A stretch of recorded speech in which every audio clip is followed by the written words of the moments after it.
Good day, and welcome back to the Life License Qualification Program video series presented by Business Career College. My name is Jason Watt, and in this series, we're going to be working through the structure of individual disability insurance.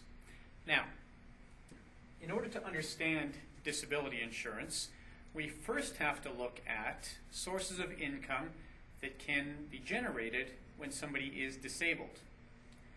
So we're going to look at a potential disability and where income might come from during the period of disability. And we could have any of several sources of income during this time. We know in Canada that our government provides us with some disability benefits. We're going to look into these in more detail later on, but it's possible to generate disability benefits by virtue of having contributed to Canada Pension Plan. It's also possible to generate disability benefits from the Employment Insurance Program, although employment insurance doesn't call these disability benefits. They refer to accident benefits or sickness benefits. Really fulfills the same purpose as disability benefits. We also can have benefits from a workers' compensation program. Workers' Compensation Board in most provinces, or if you happen to be in Ontario, the Workplace Safety Information Board. So each of these sources of government benefits might be there for somebody who becomes disabled. Now, that's fine, but there are some limitations. We'll discuss limitations in greater detail later on, but just briefly, Canada Pension Plan. Well, Canada Pension Plan has some fairly significant limitations as to how much disability benefit it will generate. Notably, you have to have a disability here that is severe and prolonged. That is so severe that you're likely never to work again in your whole life. If you do happen to qualify under that very restrictive definition of disability, then the problem we're going to have is that the amount is not significant. The most you'll get from Canada Pension Plan is in the neighborhood of $900 a month of disability benefits. So if $900 a month is enough to live on, Canada Pension Plan will provide what you need. Employment insurance. Employment insurance provides benefits for lots of different reasons related to loss of employment. I referred already to accident benefits and sickness benefits. EI, accident benefits and sickness benefits, would be capped at about $440 per week to a maximum of 55% of your earned income. That's a taxable benefit, as would CPP. Another limitation to EI is the time frame. It's only going to pay out, in most cases, for about 15 weeks. And we say in this course that EI does have a 15-week elimination period. Sorry, a 15-week benefit period with a 2-week elimination period at the beginning.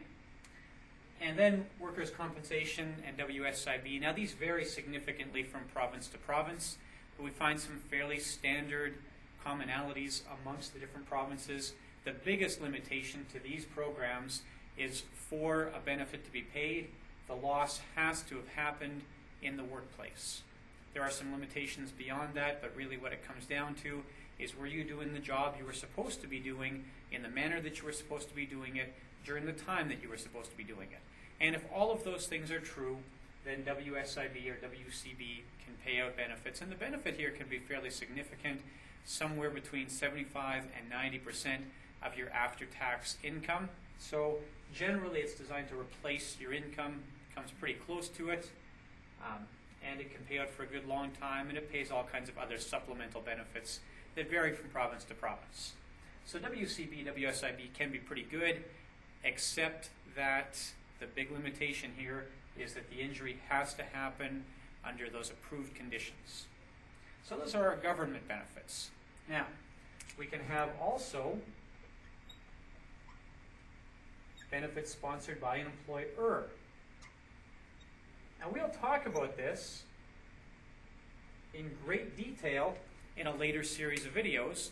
For the time being, it's important to recognize that an employer-sponsored group insurance plan can provide disability benefits in the form of short-term benefits and long-term benefits. These benefits can be fairly attractive, and for most people who become disabled, this is what they're going to rely on. We said here we're going to have some financial limitations with CPP and EI, and WCB, WSIB only applies for the workplace, and there are some problems here as well for self-employed folks, for example. Whereas with group disability, we have here an employer-sponsored plan where an employer and an employee both contribute to a plan, and if the employee becomes disabled, we now have disability benefits paid. This can have a limitation, though, in that this only works, obviously, if your employer maintains a group plan. So this can be hard for a self-employed person to acquire, for example, an entrepreneur or contractor. Those types of relationships, we find group disability is very difficult to acquire.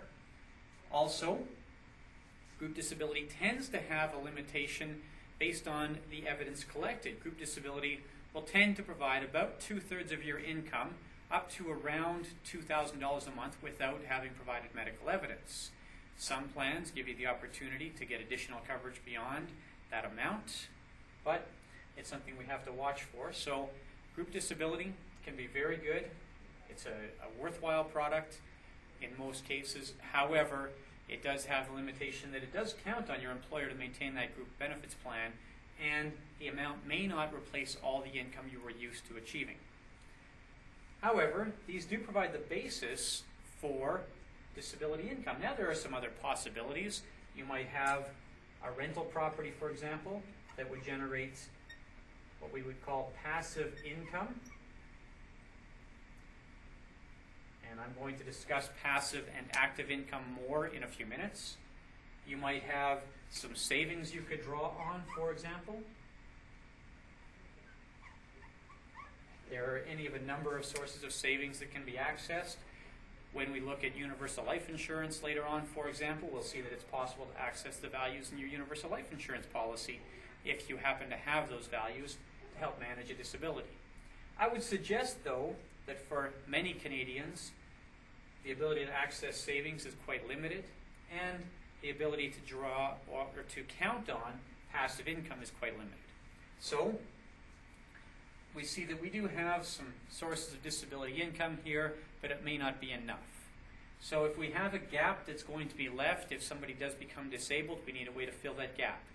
The way we're going to fill that gap is how we're going to spend our next few videos together. We're going to look very specifically at an individual disability policy, sometimes called an income replacement policy.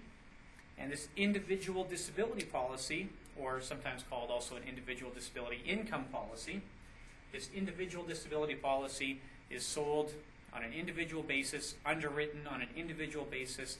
Claims are submitted for the individual, and the individual then owns, manages, pays premiums on the policy. Now, going forward, what we're going to look at is a 6-step process that we're going to employ in order to put an individual disability policy in place.